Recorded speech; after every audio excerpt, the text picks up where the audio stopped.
Je m'appelle Flora Aubray, je suis doctorante de l'IDEX Université Côte d'Azur et j'effectue ma thèse à l'INRAE de Sophia Antipolis.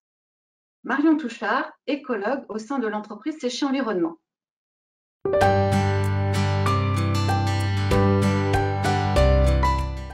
Ce prix est une initiative que je trouve intéressante. Il permet de valoriser des travaux de recherche sur la thématique essentielle qui est celle de la biodiversité. Il permet de donner plus de visibilité à ces questionnements, tous les questionnements qu'on se pose autour de la biodiversité. Et il permet également de créer des liens que je trouve intéressants entre le monde de l'entreprise et celui de la recherche pour avancer sur ces thématiques communes.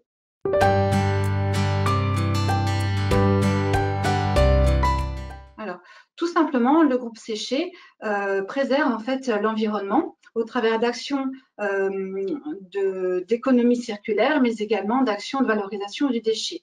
Donc pour nous, la biodiversité est un enjeu fort depuis toujours et donc nous avons des liens privilégiés avec la Fondation pour la recherche sur la biodiversité de longue date puisque nous faisons notamment partie du Conseil d'orientation stratégique de la FRB.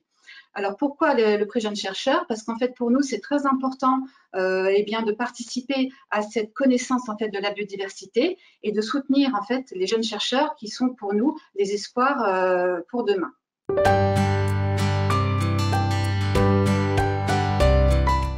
La variabilité est un phénomène normal et même nécessaire pour le vivant que je trouve assez incroyable.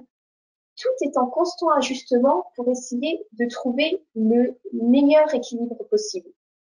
Cependant, les écosystèmes sont aujourd'hui perturbés, comme on sait, par les activités anthropiques, par le réchauffement climatique, et l'intensité et la rapidité, surtout la rapidité de ces perturbations est sans précédent. Et c'est cela qui va réellement mettre au défi l'adaptation des espèces. Et les cycles, qu'ils soient purement physiques, climatiques ou biologiques, vont être un peu comme des engrenages qui ne fonctionnent plus vraiment bien ensemble. Et donc ici, je suis sans doute influencée par ma formation de physicienne. Et ce qui m'intéresse dans cette problématique-là, c'est d'aller essayer de comprendre comment la rapidité de ces changements va modifier à plusieurs niveaux les mécanismes et tous les processus qui soutiennent l'adaptation des espèces.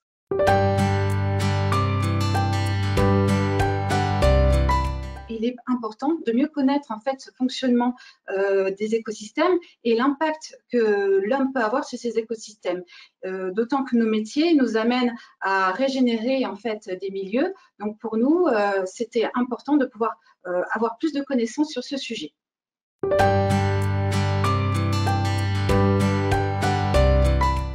Quand un écosystème est perturbé, son niveau d'adaptation globale va diminuer. Et cela va avoir pour conséquence de modifier son fonctionnement. Et mes travaux ont pu montrer que la biodiversité spécifique a ici un grand rôle dans la modulation de ces modifications de fonctionnement.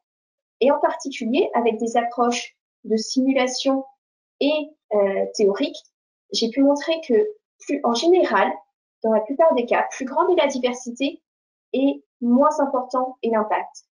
Et ces résultats peuvent se comprendre en allant explorer comment fonctionnent les mécanismes évolutifs et également comment la biodiversité interagit avec eux.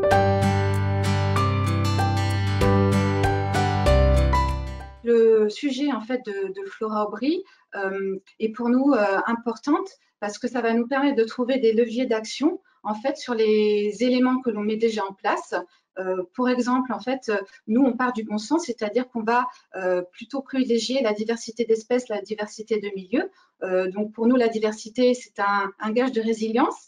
Et donc, les travaux de Flora Aubry vont nous permettre de pouvoir adapter, en fait, et peut-être mieux ajuster nos programmes de réhabilitation pour être au plus juste, en fait, par rapport à cette dynamique du vivant.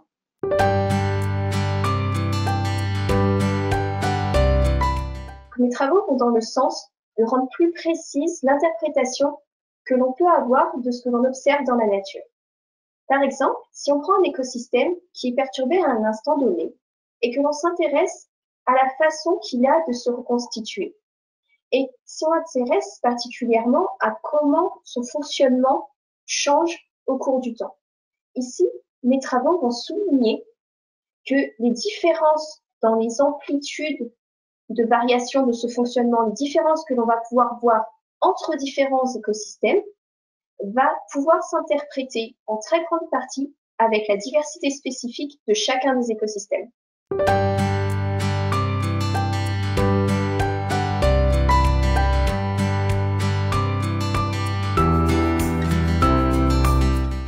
Donc, pour la société et les entreprises, ce qui nous paraît important pour la compréhension du sujet, c'est une plus grande sensibilisation de la notion de biodiversité.